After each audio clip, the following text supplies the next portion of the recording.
Not only is Bitcoin, BTC, the first cryptocurrency, but it's also the best known of the more than 19,000 cryptocurrencies in existence today. Financial media eagerly covers each new dramatic high and stomach-churning decline, making Bitcoin an inescapable part of the landscape. While the wild volatility might produce great headlines, it hardly makes Bitcoin the best choice for novice investors or people looking for a stable store of value. Understanding the ins and outs can be tricky. Let's take a closer look at how Bitcoin works. What is Bitcoin? Bitcoin is a decentralized digital currency that you can buy, sell, and exchange directly, without an intermediary like a bank. Bitcoin's creator, Satoshi Nakamoto, originally described the need for an electronic payment system based on cryptographic proof instead of trust. Every Bitcoin transaction that's ever been made exists on a public ledger accessible to everyone, making transactions hard to reverse and difficult to fake. That's by design.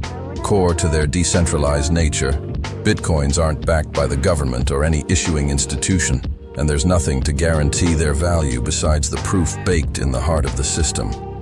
The reason why it's worth money is simply that we, as people, decided it has value. Same as gold, says Anton Mozgovoy, co-founder and CEO of digital financial service company Holyheld.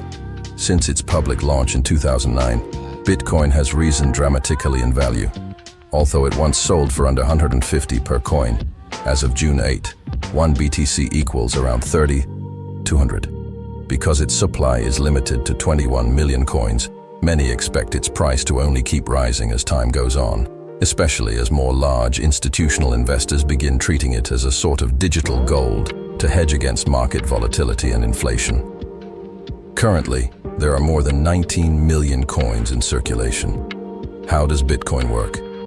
Bitcoin is built on a distributed digital record called a blockchain.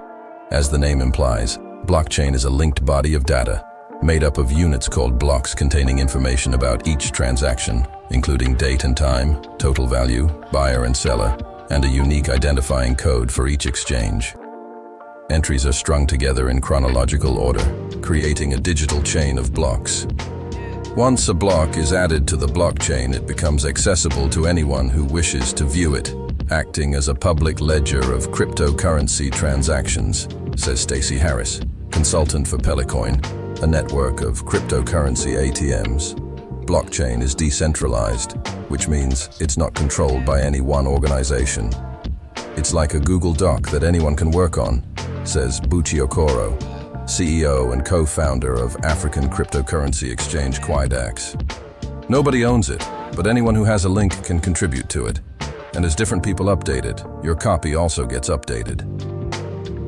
While the idea that anyone can edit the blockchain might sound risky, it's actually what makes Bitcoin trustworthy and secure. For a transaction block to be added to the Bitcoin blockchain, it must be verified by the majority of all Bitcoin holders, and the unique codes used to recognize users' wallets and transactions must conform to the right encryption pattern. These codes are long, random numbers, making them incredibly difficult to produce fraudulently.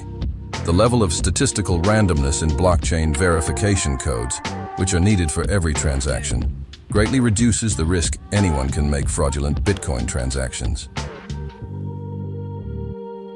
How to use Bitcoin. In the US, people generally use Bitcoin as an alternative investment, helping diversify a portfolio apart from stocks and bonds. You can also use Bitcoin to make purchases, but there are some vendors that accept the original crypto. Big companies that accept Bitcoin include Microsoft, PayPal, and Whole Foods, to name a few. You may also find that some small local retailers or certain websites take Bitcoin, but you'll have to do some digging. You can also use a service that allows you to connect a debit card to your crypto account, meaning you can use Bitcoin the same way you'd use a credit card. This also generally involves a financial provider instantly converting your Bitcoin into dollars. In other countries, particularly those with less stable currencies, people sometimes use cryptocurrency instead of their own currency. Bitcoin provides an opportunity for people to store value without relying on a currency that is backed by a government. It gives people an option to hedge for a worst-case scenario.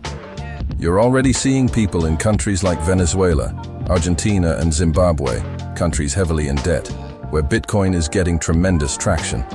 When you use Bitcoin as a currency, not an investment, in the US, you do have to be aware of certain tax implications. Thank you so much for watching. I hope you enjoyed this video as much as I enjoyed making it.